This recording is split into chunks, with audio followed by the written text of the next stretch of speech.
एक बार विजयनगर राज्य में भयंकर वर्षा हुई, जिसके कारण पूरे राज्य में बाढ़ आ गई, जिसने तबाही मचा डाली।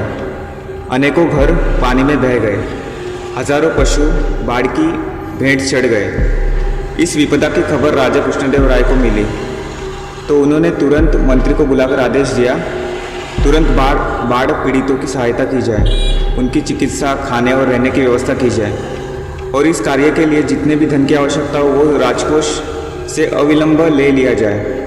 नदी नालों पर पुल बनाए जाए तथा उसी प्रकार की और दूसरी व्यवस्था की जाए जिससे प्रजा को राहत मिले। मंत्री ने महाराज को आश्वासन दिया और राजकोष से तुरंत भारी रकम निकालकर सहायता के कार्य में जुट गया। उस दिन के बाद से कई हफ्ते तक मंत्री की राजधानी में दिखाई न दिए। महाराज व दूसरे लोग आश्वस्त थे कि मंत्री जी जोर शोर से राहत कार्यों में जुटे थे।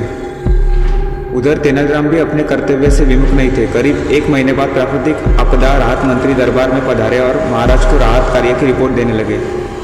अपने काम की उन्होंने खूब बढ़ा चढ़ाकर प्रशंसा की।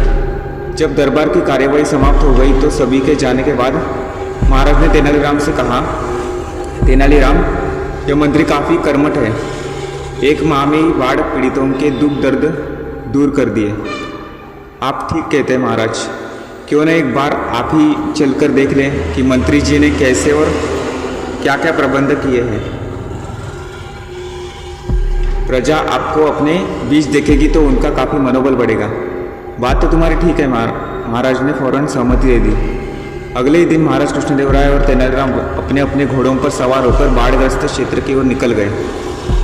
रास्ते में राजा का बाग था। उन्होंने देखा कि बाग के बहुत से कीमती वृक्ष कटे हुए हैं। ये पेड़ किसने काटे हैं महाराज? या तो तेज हवा से टूट गए होंगे या बाढ़ बहाकर ले गई होगी। चलते चलते वे एक नाले पर जा पहुंचे। उस स्थान पर पुल के नाम पर कटे हुए पेड़ों के 2 तने रखे थे। अरे क्या इस मंत्री के बच्चे ने ऐसे ही पुल बनाए हैं?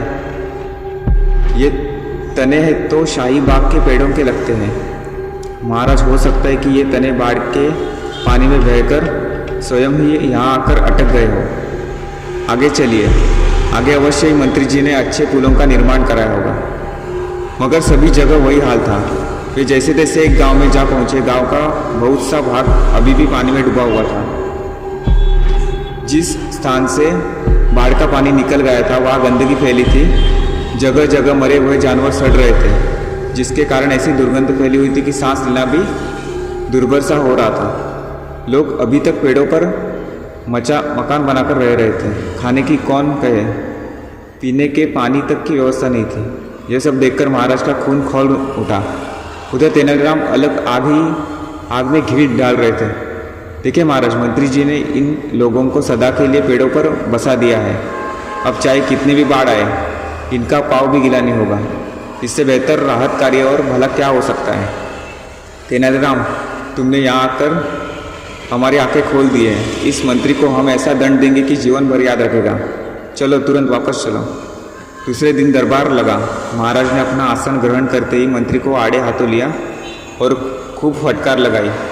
फिर बोले, राजकोष से जितना पैसा तुमने लिया है अब उससे दोगुना तुम्हें इस कार्य पर खर्च करना होगा और इस काम में खर्च होने वाली एक एक पाई का हिसाब तेनालीराम रखेंगे।